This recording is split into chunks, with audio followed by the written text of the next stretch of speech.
I don't even know how to properly wrap my head around Star Wars Andor Season 2 yet. It's not a bad thing, but I'm not meant to either. And neither are you. The creative mind behind Andor, Tony Gilroy, could have easily made each arc about one set of characters. Like episodes 1 through 3 could be about Luthen Rael and Clea Markey. 4 through 6 about Mon Mothma and her sketchy dealings on the sidelines, and so on. But instead, we're giving all the arcs together in one episode. Well, in each episode. And that, my dear Pookies, subscribe to my channel, is done in order to keep us on our toes.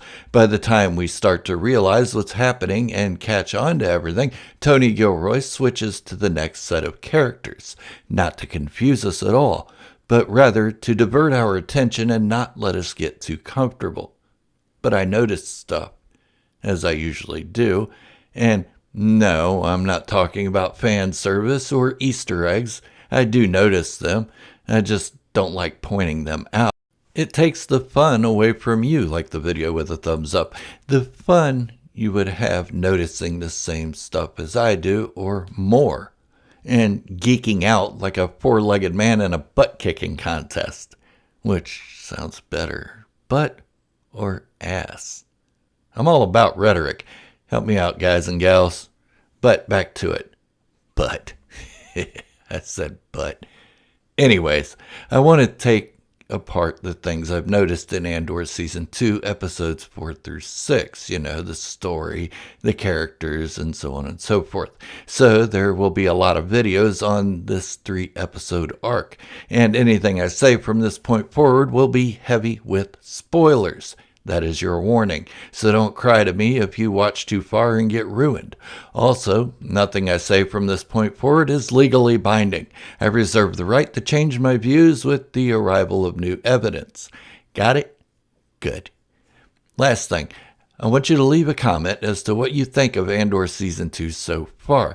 And your opinion doesn't have to mirror my own. I do welcome different perspectives. But at the end, I do have a bit that will help everyone struggling with this show. So, yeah, stick around. Let's start with the gem I find most interesting. Okay, I find them all interesting, but this is where I'm going to begin anyway. And that is the fact that everyone keeps coming into close or near contact with each other. What do I mean by that? Well, you have Cyril Karn leaving Gorman just as Cassian Andor arrives on Gorman. Then you have Luthen Rael and Clea Markey in the same room as the people who are hunting them.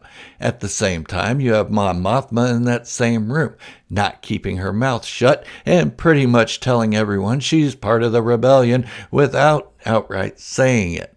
Like I said, there's a lot going on and I want to talk about it all. God bless, I love this freaking show.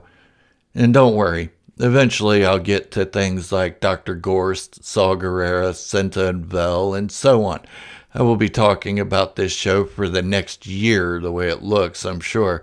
And we're only halfway through this season. Wait a minute, hold up. Is it just me, or does Cassian Andor look like a different person as a designer? Walking in the joint looking like Hispanic Bono. I love it. We aren't used to seeing him cleaned up. He usually looks like he dressed from the lost and found bin at a homeless shelter.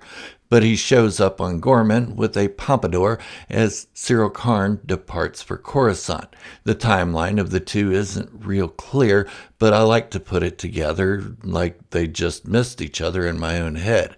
I mean, Cassian Andor is the reason Cyril Karn is in the position he's in. If not for Cassian killing those two Pre-Mor security dudes in Season 1, Cyril Karn would be still a low-level officer in the security force. Maybe he would have achieved another rank, or maybe he would have been demoted to his fanaticism in a position that just required him to be chill. Whatever the case, his hunt for Cassian Andor has made him who he is. Almost like he needs Cassian to survive, or thrive, to bring out the best and worst in him. Worst. Wrong word. Worst. W-O-R-S-E. Yeah, I know grammar. If not for Cassian Andor, Cyril Karn would not have the sweet job he has now, not to mention the evil girl of his dreams. And here they are, barely missing each other. This is meant to show us that while Cyril Karn feels the need to catch Cassian Andor, it will never really happen. On Ferrix, Cyril gets close, but can't quite finish the job. It causes his job to be eliminated immediately, but in the grand scheme of things, it puts him into a better position. He never would have met Dedra Meero without Cassian Andor. He never would have been handed the job in the Bureau of Standards because his mediocre security job would have been sufficient for a time. And he never would have become a spy on Gorman as the head of the Imperial Bureau of Standards in this outpost. So, if he were to catch Cassian Andor on Gorman or Coruscant when they pass each other again, the life he has would be over. The Empire would discard him, as he really has no further use for them. And Dedra Meero may stick around for a bit, but her job would be her entire focus, as he has nothing more to offer her in a way of furthering her career, other than sexy time, I guess. And we see her looking to further her career when she talks to her former assistant about giving him all the glory for capturing Andor. But he doesn't want glory. Such an un-imperial thing to say. He's a newbie. What do you expect? Cyril Karn is much too docile to have cut out a high-ranking career for himself. He is ambitious, but doesn't know how to strip himself of his insecurities enough to become the same person he feels like he is in his own mind. Daring? Yes. But he is easily controlled. For instance, he's pleasantly displeased with how his girlfriend, Dedra Meero, has been having him followed, but that quickly dissipates when she tells him to turn off the lights for some sexy time. Cyril, go ahead and take those pants off. Mama wants sexy time. And he obliges. So yeah, he needs Cassian Andor to never get caught in order to keep him going. But Cassian doesn't need Cyril Karn. He will continue doing what he's doing with or without Cyril chasing him, when in all likelihood it appears Dedra Meero's obsession for Cassian Andor will also be her own downfall.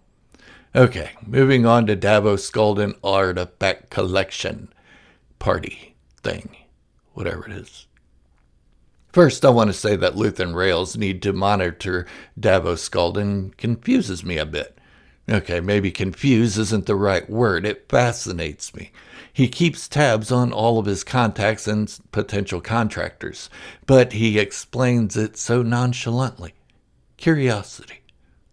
But in this scene, you have Director Krennic, who probably couldn't care less about Axis and the small insurgency Axis represents at this time. Krennic is a big picture guy. He feels small threats will be eliminated with his project, the Death Star, when it's complete. So while he would go apeshit if he knew he had members of the Axis team or leadership within his reach, literally, it likely isn't on his mind. But there in the same room are all the key players of the fledgling rebellion hobnobbing with Krennic and Major Partagaz. And all are acting as if nothing is out of the ordinary. Well, other than Clea, who is slicing her fingers open to the bone trying to remove the listening device in one of Skulden's artifacts. While Luthen Rael, Mon Mothma, Clea, and even Lani Young know Krennic and Partagaz are the enemy, the other side has no idea they could end the largest part of the rebellion with a simple grab. Reach out and grab him. Touch him. Maybe not so simple, though. I think Luthen would take the Imperials with slight ease. I'm telling you, this guy's dangerous. Like a cornered wild animal. And I'm pretty sure Clea Markey could hold her own in a fight, too. She's well too confident and sinister not to be able to back it up. Lani Young, he'd be a casualty. But they are all in the same room, and it shows how complex this rebellion really is. Sometimes you have to mingle with the enemy just to hide in plain sight. Those close encounters we keep seeing are no accident. Tony Gilroy is showing us a side of the struggle for freedom we never thought about, much like Operation Valkyrie in World War II, when Klaus von Stauffenberg had to mingle with his German officer comrades in order to gain access to Hitler in an assassination attempt, in a Machiavellian way of keeping your friends close but your enemies closer. Andor expands on this idea so perfectly. One thing we have to keep in mind, though, is the galactic civil war between the rebellion and the Empire had no real major battles until the year 0. The first major battle was that on and above Scarif, as we see in Rogue One, and in the opening crawl to A New Hope. Rebel spaceships striking from a hidden base have won their first victory against the Galactic Empire. Scarif was the first major military operation of the war. Prior to that, it was made up of small hit-and-run tactics and minor skirmishes. As amazing as the Ferrix Uprising was in Andor Season 1, it wasn't considered a major battle. I hope we get to see what has become of Ferrix in the aftermath. We know the Empire doesn't just let an entire planet become sovereign, unless they're like Mandalorians or something that can kick their ass. Anyway, that's a discussion for another video. My point is, if we're waiting for an all-out military battle in Andor, you're likely going to be disappointed. There aren't going to be any lightsabers or any major ship battles or anything like that. This show is about how the rebellion united under one logo, how it started as multiple cells acting independently, then coming together, much like Star Wars Rebels, but from another angle. Only fewer Mandalorians to back them up. That's all I have for now. Subscribe to my channel. Until the next time, share the video with everyone you know. May the Force be with you, unless you're a bad person. In that case, bye.